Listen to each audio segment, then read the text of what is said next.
What if I told you that every woman you've ever loved and every woman who's ever destroyed you was just obeying an invisible agenda? Freud spent decades trying to crack this code, and what he discovered was so disturbing that academia itself tried to bury him. Women, according to him, are not guided by reason, but by forces that live in the darkest layers of the unconscious, places where not even they dare to look. She swears she chose you, but it was her unconscious that decided. It promises stability, but instinct calls for chaos. She speaks of eternal love, but the drive demands intensity, even if she has to destroy everything to feel it again. Freud warned, female free will is an illusion carefully disguised as choice. Behind the sweetness, there are biological codes and childhood traumas disguised as romance. Behind surrender lies the ancient fear of being dominated and the unconscious desire to test who can resist it. You might call it seduction. Freud called it psychic survival. And when you understand how this game is played and who is actually playing it, you will never look at love, betrayal, or desire the same way again. All men who have been emotionally destroyed by a woman have something in common. They believed they were making conscious decisions.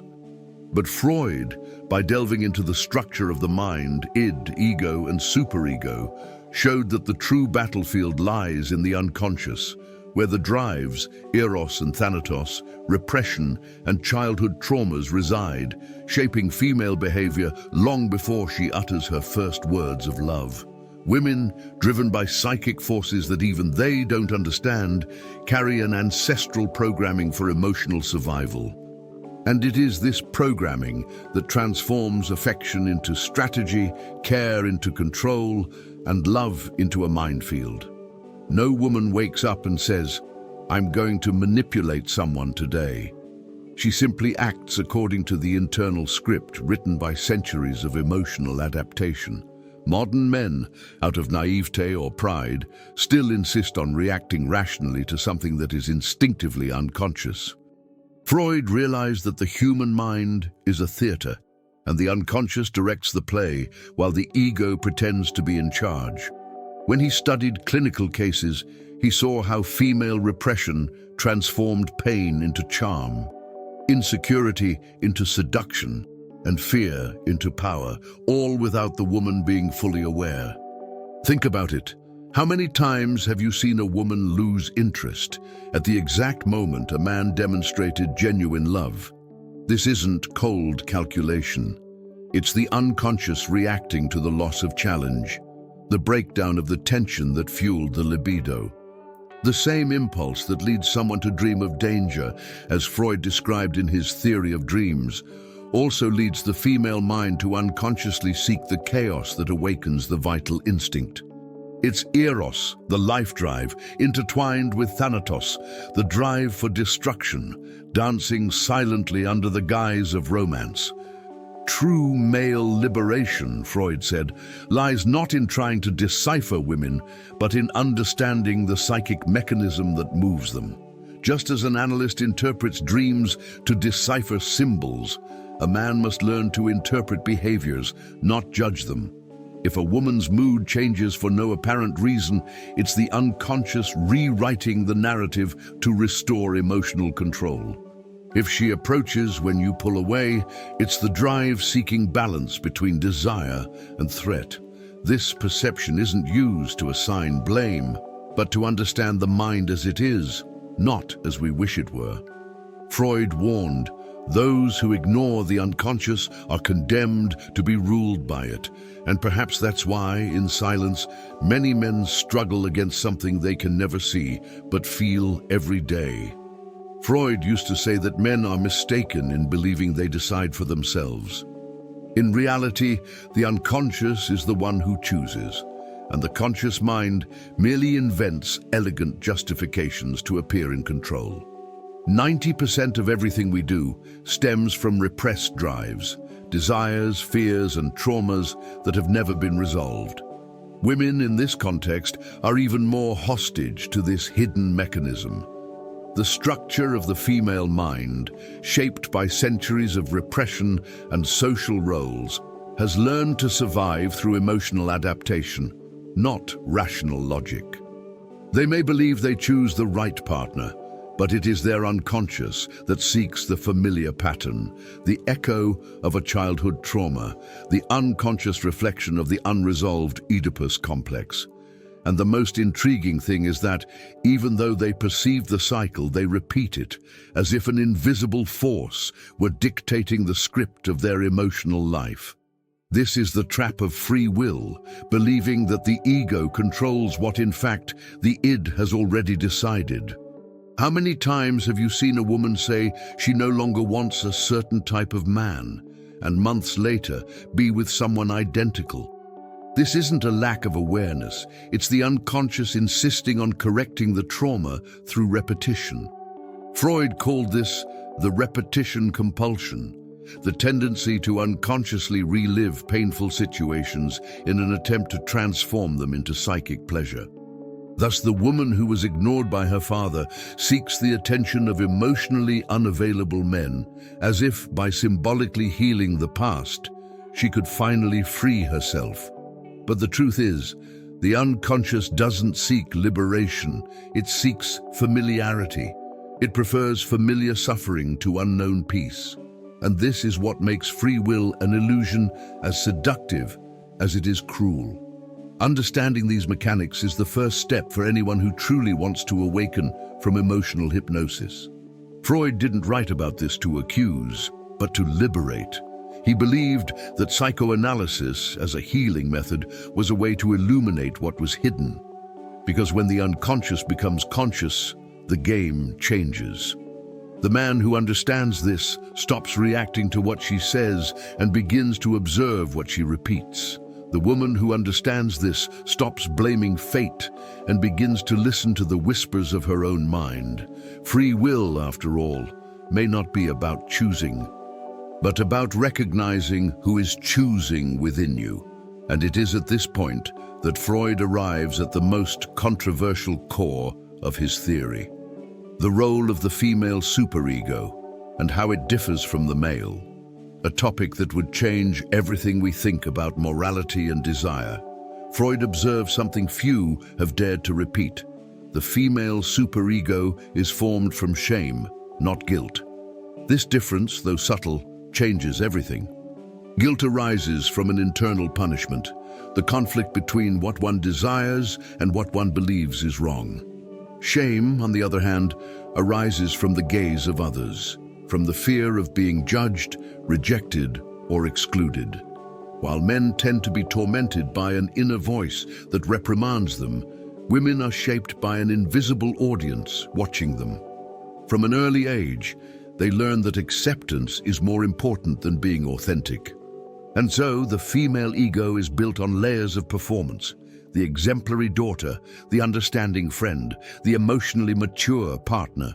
But behind this social harmony lies a psychic battlefield, where the unconscious represses desire and transforms it into disguise.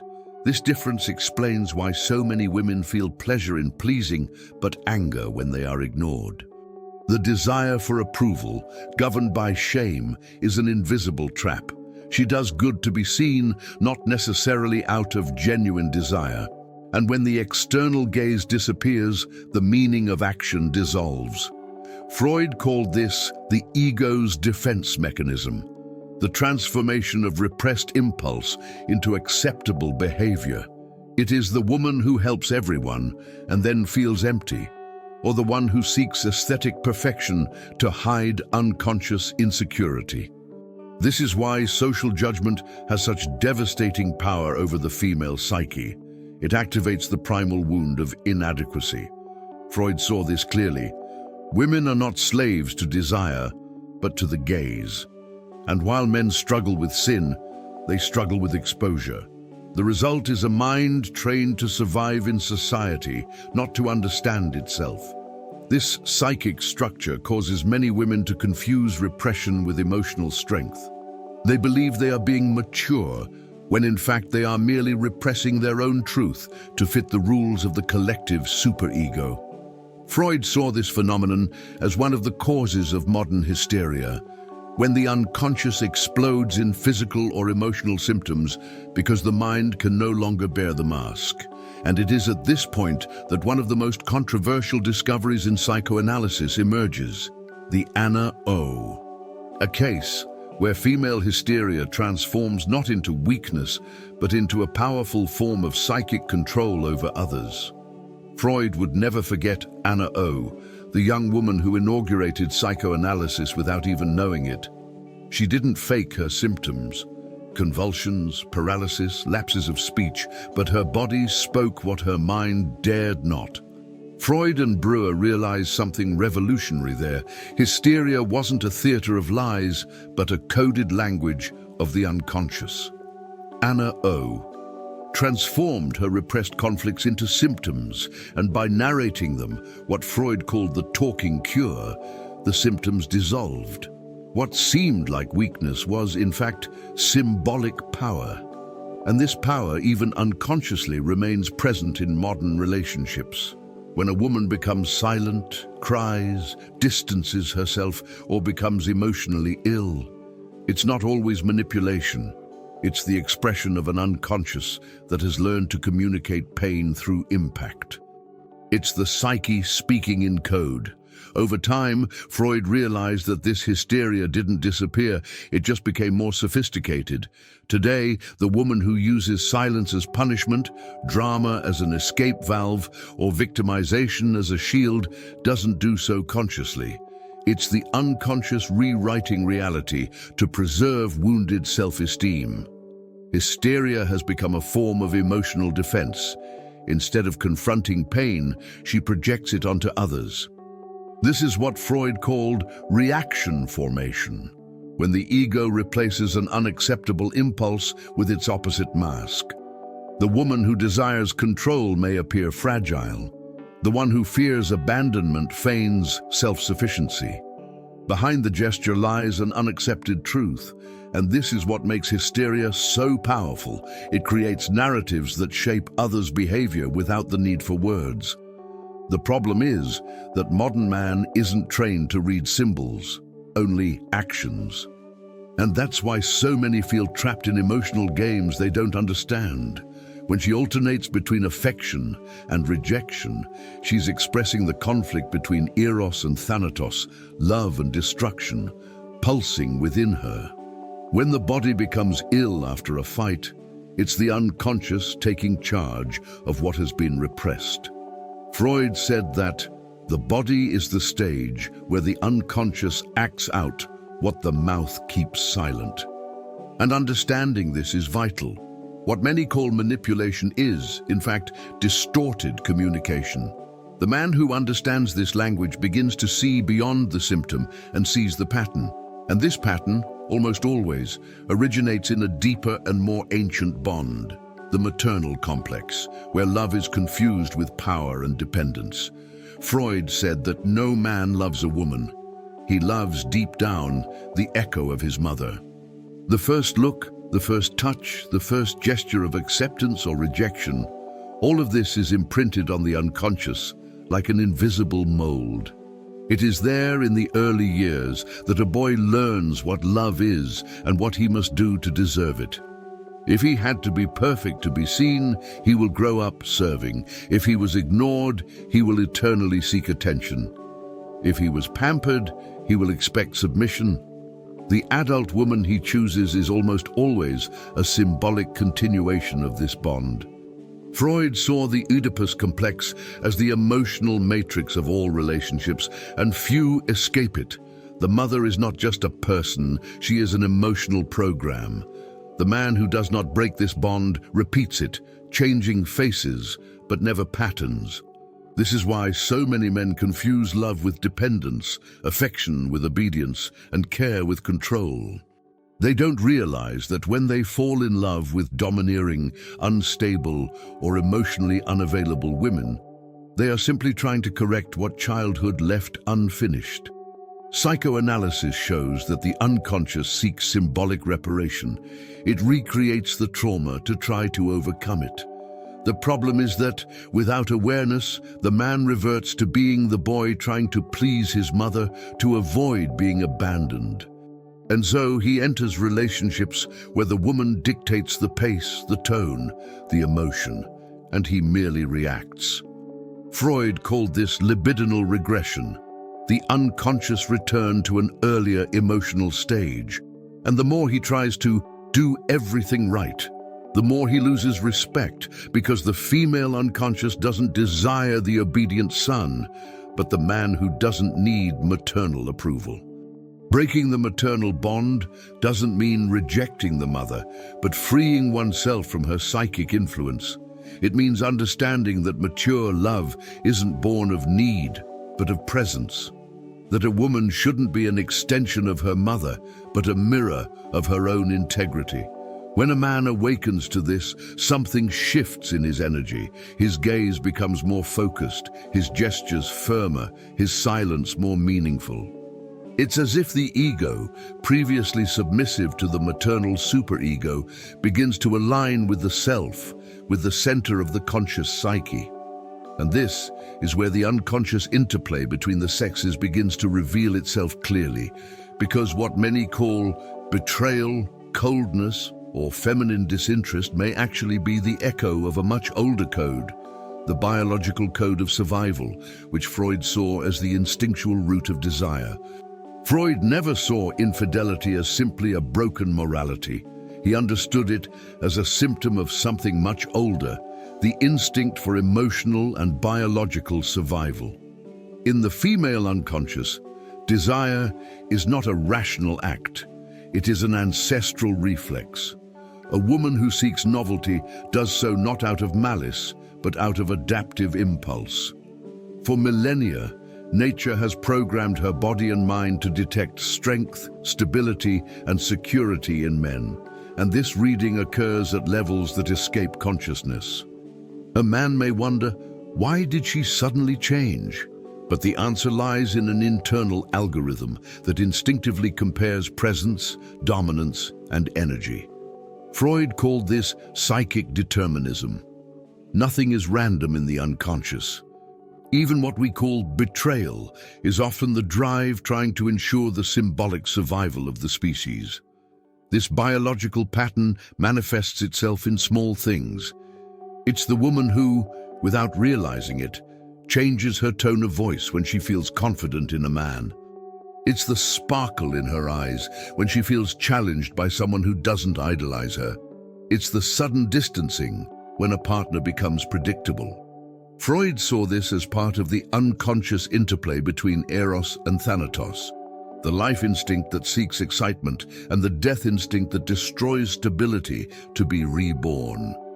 The feminine emotional intelligence, so celebrated today, is in part this strategic sensitivity inherited from a time when detecting power or weakness was a matter of survival.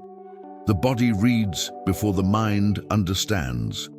Modern women believe they choose rationally, but in reality, they are guided by forces that date back to prehistory, the unconscious as a primitive compass. When Freud said that the human mind is a repetition machine, he was also speaking of this code. A woman, when seized by attraction to an emotionally strong man, is not just being emotional, she is responding to an invisible logic engraved in her instincts. The problem is that the modern world demands constancy, but the unconscious demands movement. Hence, chaos arises. The body wants intensity, the mind wants stability. And when these two forces conflict, contradictory behavior emerges. The woman who loves but destroys, who desires but runs away, who promises but changes. The man who doesn't understand this code is lost. The one who understands awakens, because by understanding instinct, he stops reacting with ego and begins to see with consciousness. And it is at this point that Freud advances to something even more enigmatic, the feminine power to rewrite her own emotional reality, so-called hysterical cognition. Freud realized something fascinating. The human mind, especially the female mind, doesn't seek truth. It seeks emotional coherence. When emotion conflicts with fact, the unconscious chooses to preserve affect, even if it means distorting reality. This is what Freud called hysterical cognition, the unconscious ability to rewrite memories to maintain internal balance. Women don't lie consciously. They reconstruct the world according to their pain. The unconscious, driven by the ego's drives and defense mechanisms, acts as an invisible editor, adjusting memories, speech, and intentions until everything seems emotionally acceptable. Thus, when a woman claims she was never loved enough, she may be describing not the past, but the internal feeling of helplessness that has haunted her since childhood. The unconscious doesn't narrate facts, it narrates wounds. This ability to reshape reality is both a curse and a power. It's the unconscious trying to protect the ego from rupture, transforming pain into narrative. Freud saw this in dreams, the dreamlike disguise, where forbidden desires disguise themselves as innocent symbols. The waking mind does the same. It reinterprets betrayals, idealizes loves, justifies absences. The woman who walks away and says, "It's not you, it's me," is often trying to preserve her unconscious self-image of goodness, even if her id screams otherwise. The ego creates bearable versions of reality, and the superego, ruled by shame, validates them. It's an internal theater so well staged that even the actor believes the role. This is the strength and fragility of the psyche. It prefers illusion to raw pain. But Freud saw this phenomenon not just as an escape, but as a tool. Hysteria, at its core, is the unconscious art of controlling through emotion.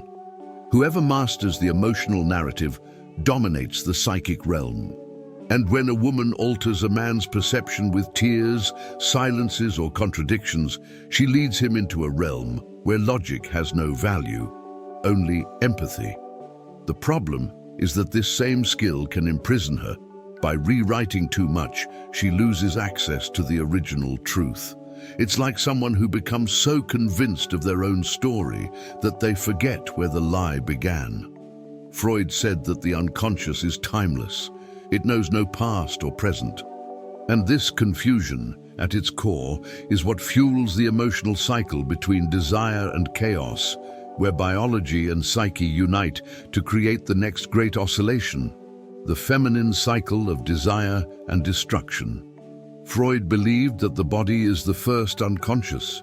The flesh speaks before the mind understands. In the case of women, the menstrual cycle is more than biology. It is a psychic clock that regulates not only hormones, but also states of mind. At each phase, the female unconscious alternates between surrender and defense, desire and rejection. Estrogen rises, and with it comes sensuality, the search for contact, the need to be seen.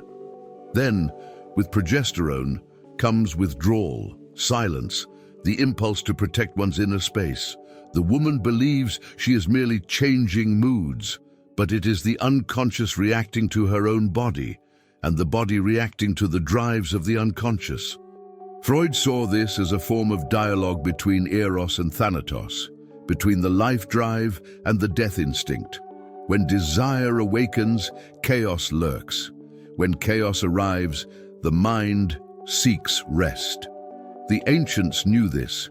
The Spartans avoided menstruating wives not out of superstition, but out of instinctive perception.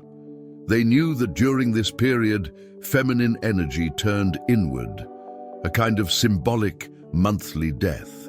Freud called this the return of the repressed, the unconscious emerging through the body. This is why, during the cycle, old memories emerge, nameless irritations, tears that seem to come from nowhere. The body speaks what the mind tries to silence.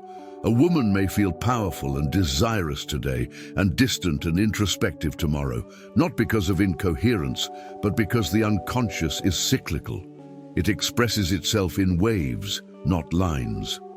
The problem is that society demands emotional linearity, and the female body, being lunar, responds with contradiction. When Freud said that the psyche is governed by drives, he was talking about exactly this, the oscillation between pleasure and self-preservation. The modern woman, trying to neutralize her variations with pills, routines, and rationality, tries to silence the unconscious. But what is repressed returns, and returns stronger. Then arises the feeling of emptiness, of disconnection, of not knowing who I am. It's the body demanding the right to feel. Freud saw menstruation as a biological reminder that the unconscious is alive and renews itself. Desire, humor, anger, affection, all obey an instinctive intelligence that doesn't fit into the spreadsheets of reason. And to understand this is to understand why female love is never stable. It pulsates, bleeds, dies, and is reborn. And it is from this pulsation that Freud's central paradox arises. Female love is never unconditional. Freud observed that even the purest love bears the seal of unconscious conditionality. Unlike the romantic ideal society has imposed on her, women love within limits dictated by biology and the psyche. From motherhood onward, the unconscious already knows the child she raises will also be the man who will leave. Therefore, even maternal love carries a shadow of resentment.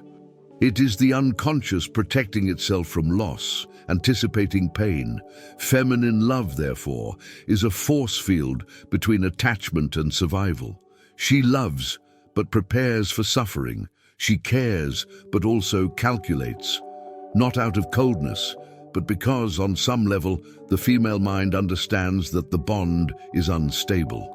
The id desires total fusion, but the superego, shaped by shame and social reality, imposes restraint.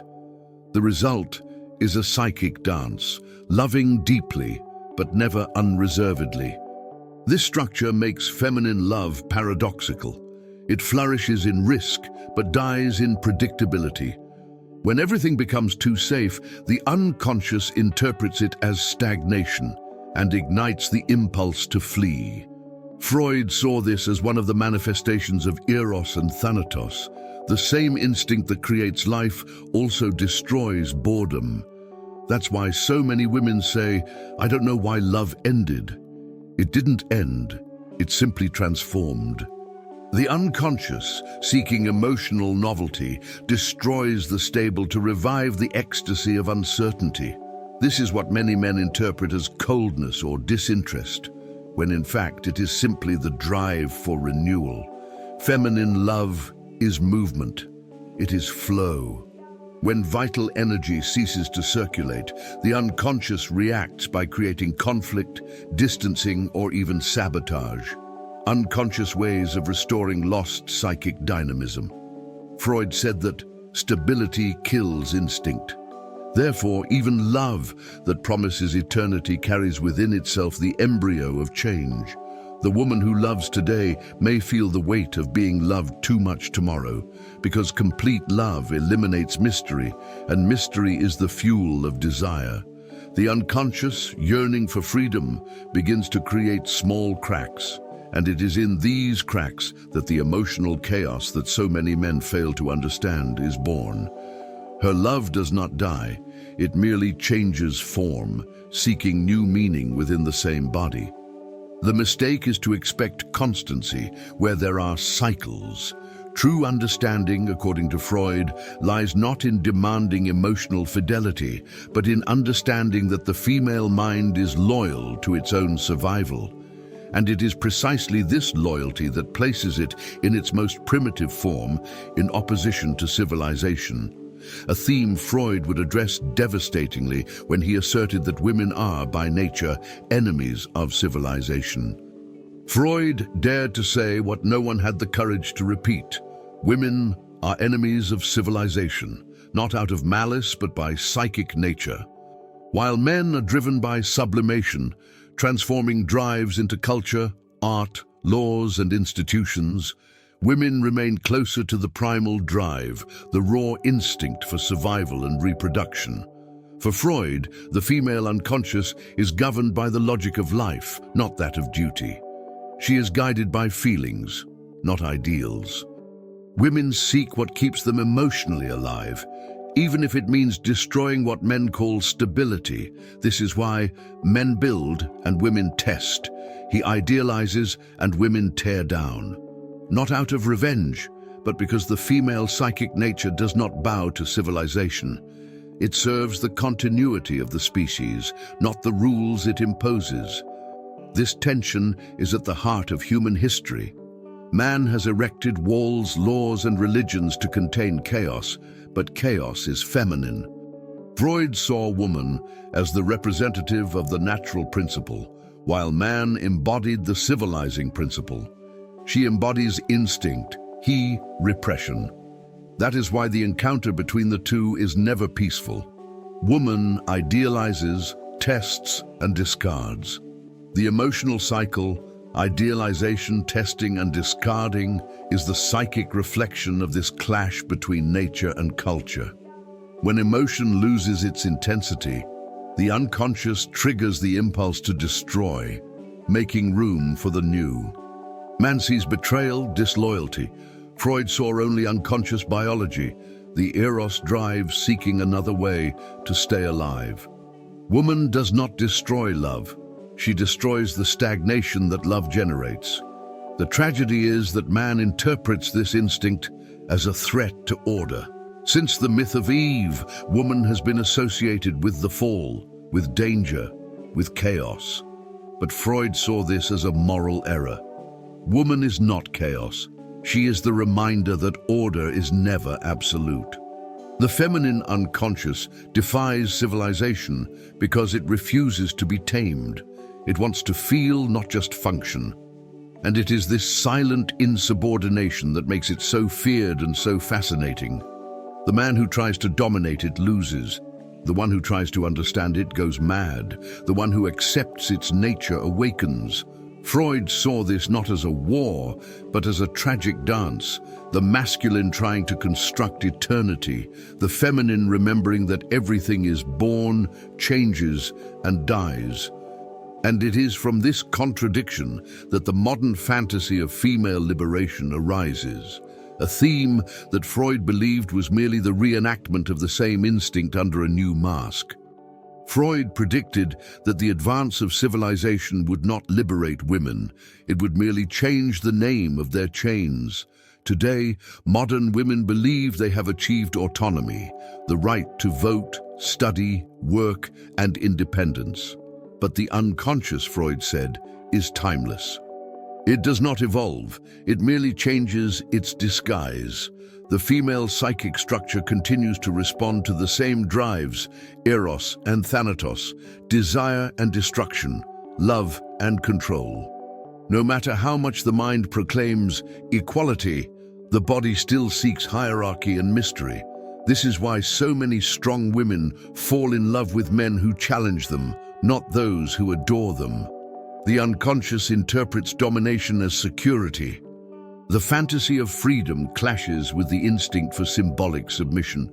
Freud saw in this the irony of progress. The more a woman tries to escape nature, the more she becomes its prisoner. On social media, this contradiction is visible. The discourse preaches empowerment, but behavior displays a new form of collective hysteria, the relentless search for validation.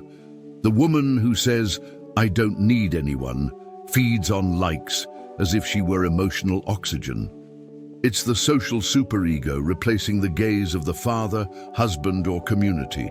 Freud would call this unconscious transference. We exchange the object of power, but maintain the dynamic. Now, the female unconscious serves not a man, but an invisible audience. Shame remains the axis of the superego, only digitized. And behind this new mask of independence, the old wound of helplessness reappears. The fear of not being seen, of not being desired, of having no value outside the gaze of others.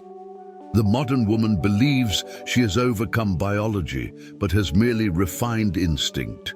She trades the dress for the suit, the home for the office, but the psyche continues to negotiate affection and power. Freud would see this not as progress, but as unresolved sublimation. the natural impulse repressed and redirected in search of symbolic approval.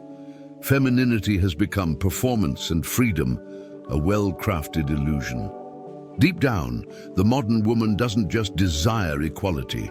She longs to rediscover the mystery that civilization has stripped her of, because the soul doesn't crave power, it yearns for meaning. And it is in this emptiness disguised as conquest that the oldest duality of all arises, the female sexuality, where the Madonna and the animal coexist within the same body, waging a silent war between purity and instinct. Freud said that within every woman dwell two warring forces, the Madonna and the animal. One desires purity, devotion, and idealization. The other yearns for the chaos of instinct, for dissolution in pleasure. This duality is the root of the internal conflict that torments the female psyche. The id pulls her toward desire, the superego condemns her for feeling it, and the ego tries to negotiate between the two. Freud saw this not as a flaw, but as a structure. A woman loves and fears the same man. She wants to be touched and at the same time venerated. She desires surrender, but demands control. The unconscious, with its eros and thanatos drives, transforms love into a battlefield. When desire is repressed, it transfigures into obsession. When lived fully, she feels guilt. Duality is not weakness, it is nature. This division creates the paradox that shapes so many relationships. A woman wants a man who awakens her wild side, but wishes to marry one who nourishes her pure image. Freud saw this conflict in his studies on repression and transference. The Madonna needs to be loved, the animal needs to be desired, and rarely does the same man awaken both. When desire is repressed, the unconscious takes revenge.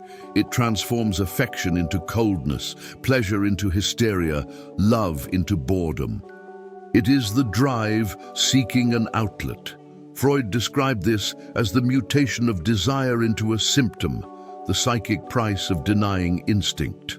Thus, the woman who tries to be purely rational ends up feeling empty, and the one who surrenders completely fears losing respect.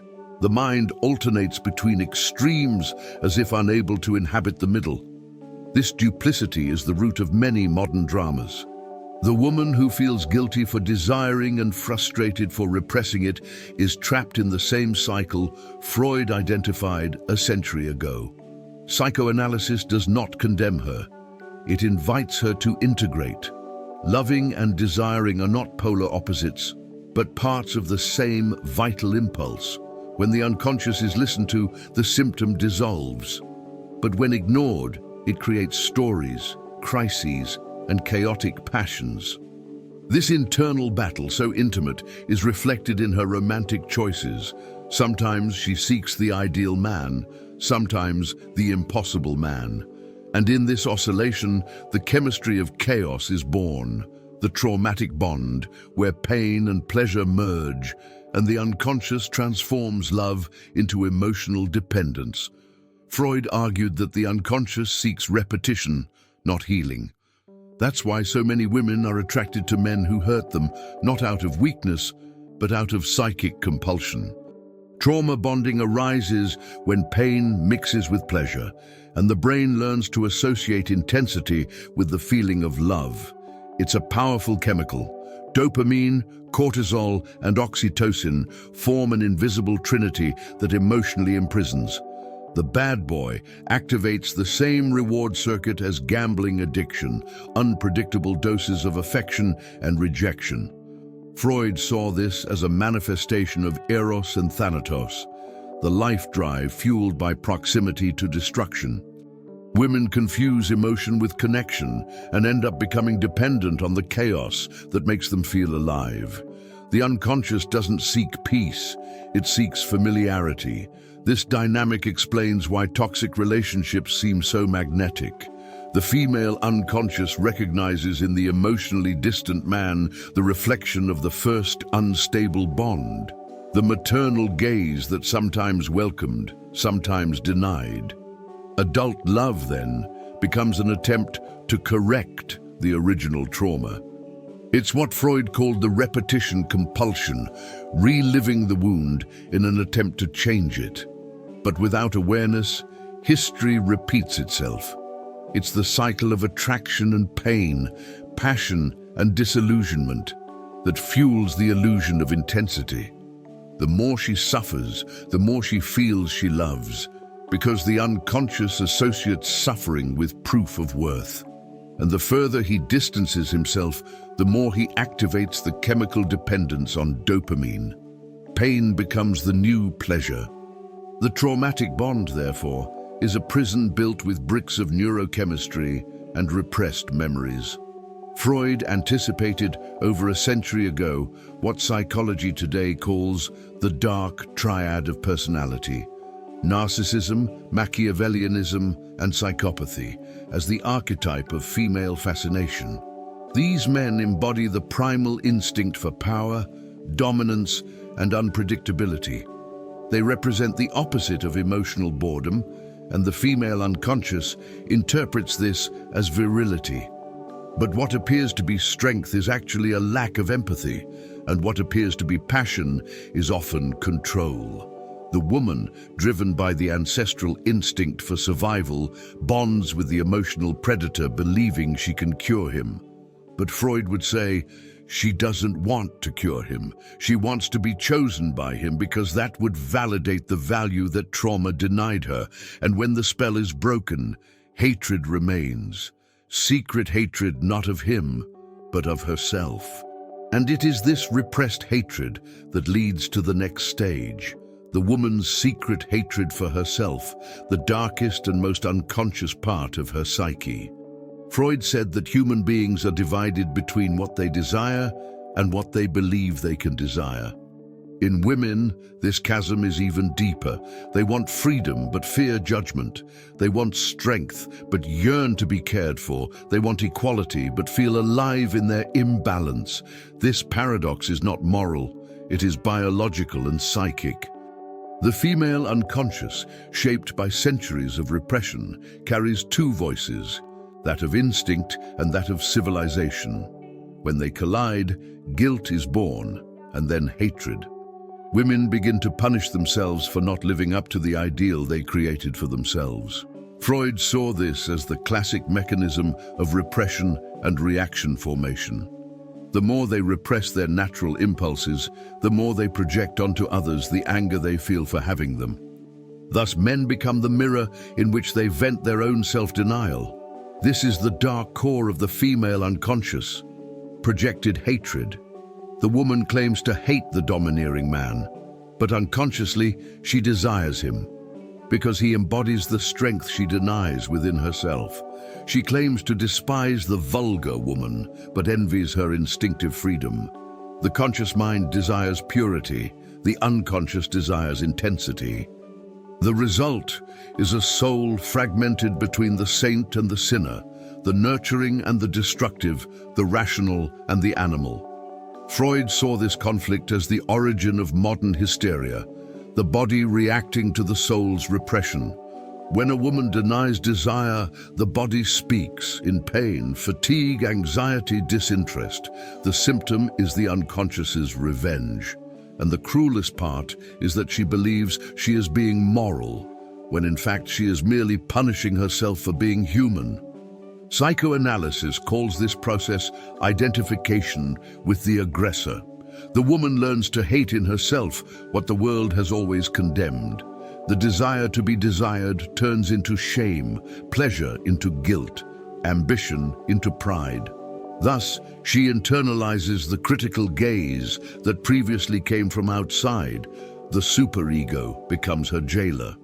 Freud said that woman is the dark continent of the psyche, not because she's mysterious, but because her mind has been colonized by guilt. Self-hatred is the legacy of repression, and from it arises emotional sabotage, pushing away love when it is real, destroying affection when it threatens to heal. It is an ancient conflict between instinct and image, And it is from this conflict that the contradiction of female desire arises, the unconscious impulse to seek love and at the same time destroy it. Freud asserted that the unconscious is a territory where logic has no place. Women, however conscious and rational they may seem, are driven by internal forces they themselves don't understand. They say they want peace, but they fall in love with chaos. They say they want stability, but they miss the tension that instinct recognizes as life.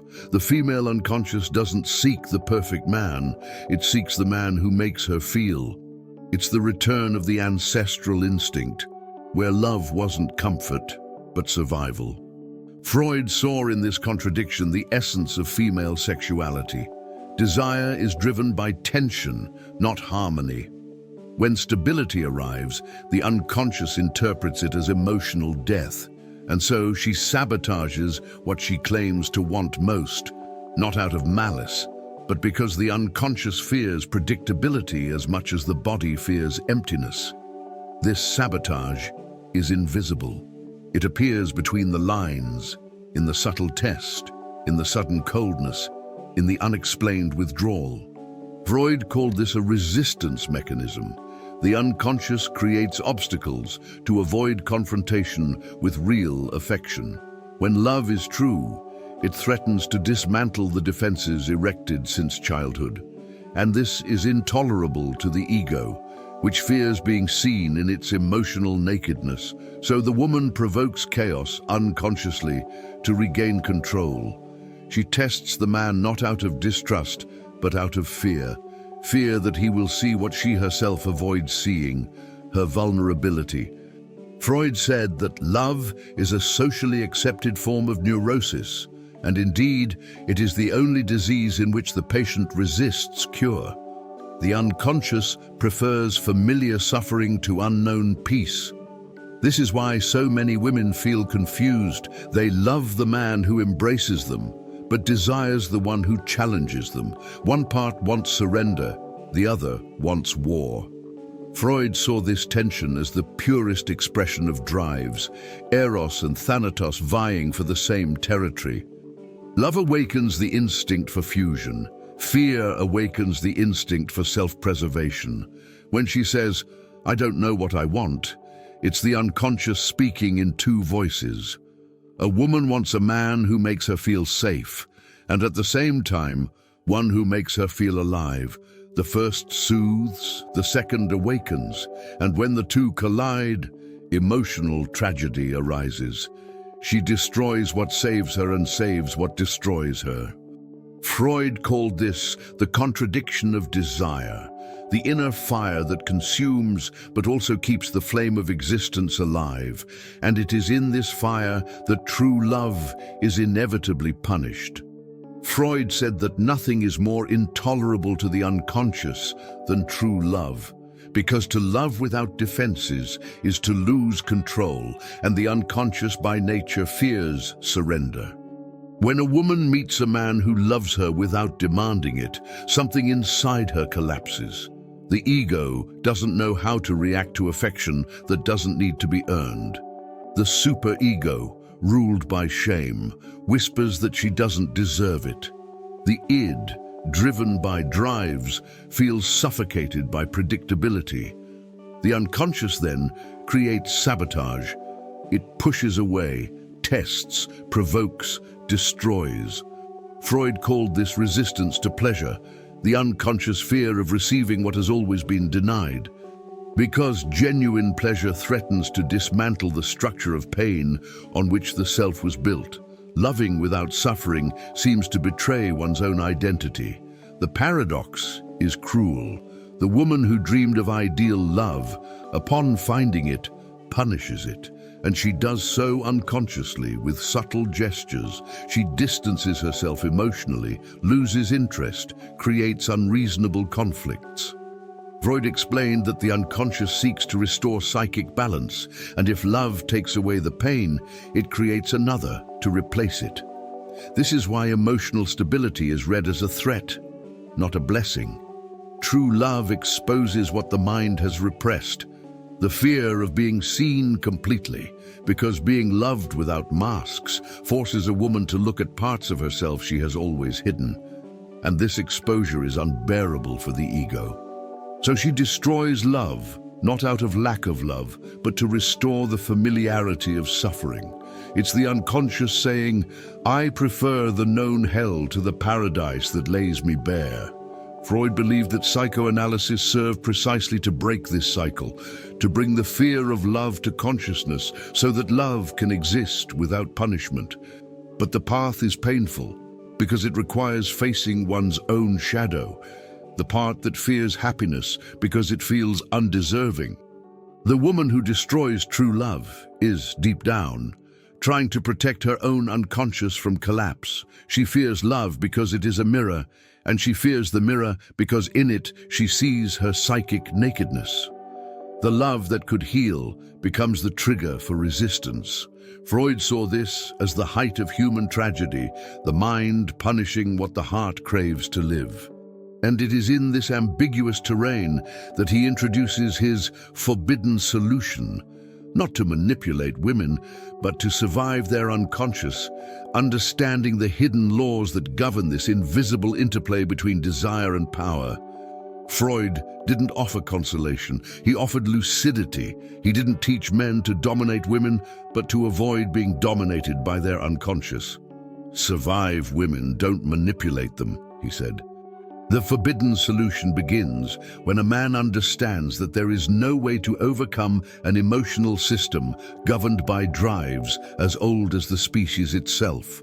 A woman doesn't act against him, she merely obeys the unconscious, and the man who reacts emotionally loses. Freud observed that the more a man tries to prove love, the more the female unconscious despises him. It's the law of paradoxical intention. The more you need, the less she wants. The unconscious reads need as weakness. Calm presence, silence, and self-sufficiency elicit the respect that anxious love destroys. A woman doesn't fall in love with someone who begs her. She surrenders to someone who remains whole. The second principle is the power of the unsaid. Freud saw mystery as a form of psychological magnetism.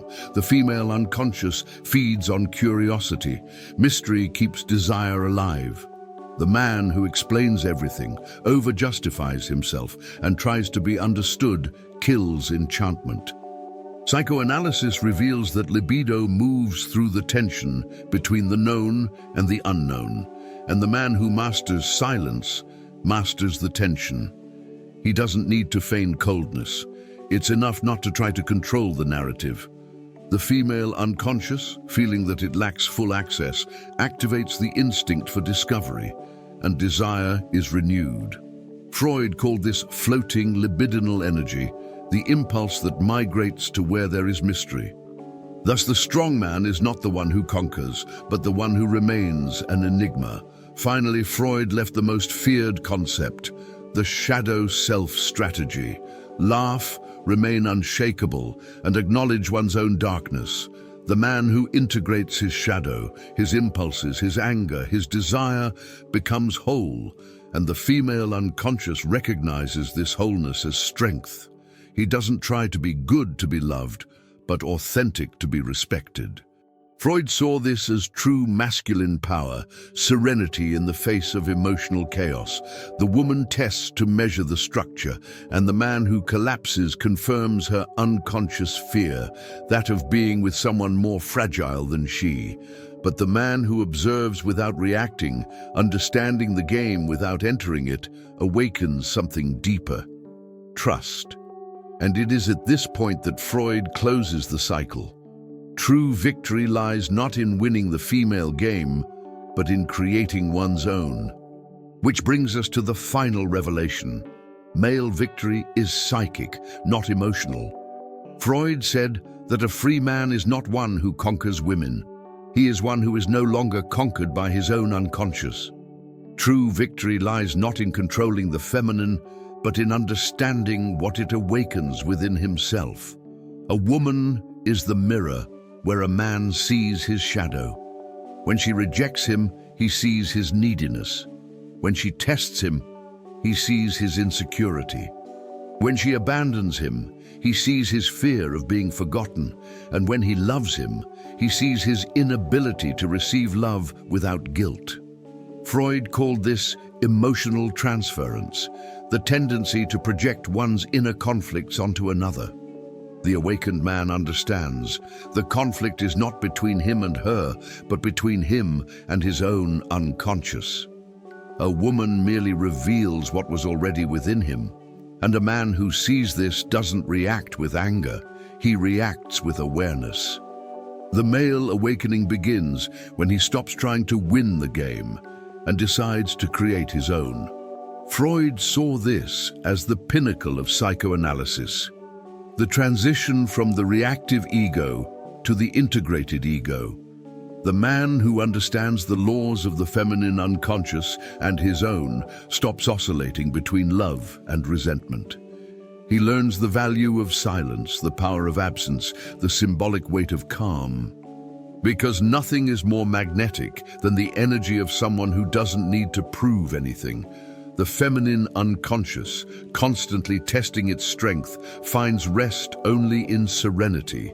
A woman senses when a man is whole, when his ego serves the self, not need. Freud called this state sublimation, transforming desire into creative power, and it is then that a man ceases to be reactive and becomes magnetic, an autonomous, imperturbable, and free psychic field. Male victory, therefore, is silent. It comes not from arguments but from understanding, not from dominance but from presence. The awakened man observes the female unconscious as an analyst observes a dream, without judgment, with curiosity and detachment. He understands that there is no enemy, only mirrors. What the woman projects onto him he already carries. What she tries to control, he can integrate. And when he becomes conscious, the dynamic changes. He needs neither fear nor love, only centered. Freud would say that this is the point at which a man becomes whole, when he stops fighting with the unconscious of others and begins to decipher his own. Because in the end, the greatest strength is not resisting love, but not losing oneself within it. True victory is not conquering the woman, it is conquering one's own unconscious. Now that you have seen what Freud tried to show us, tell the truth. How many of your pains were born not from love, but what did you believe love was? How many times have you fought a woman when in fact he was fighting against her unconscious and his own? The female mind is not a riddle to be solved, it is a mirror to be understood. And whoever learns to look without reacting, discover that power was never in manipulation, but in the lucidity of someone who does not allow himself to be captured. Freud didn't want you to distrust women. I wanted you to understand how much you are still a prisoner of your own impulses, because the real game does not happen between two bodies, but between two minds trying to survive the truth. So I ask you, how many times have you confused neediness with love? How many times have you called the mirror of your wound your soulmate? What if the woman you're trying to decipher is just a reflection of a man who doesn't yet know himself? If this reflection opened something inside you, don't close now. Subscribe to the channel, turn on notifications, and continue discovering what Freud started, but the world still fears to understand.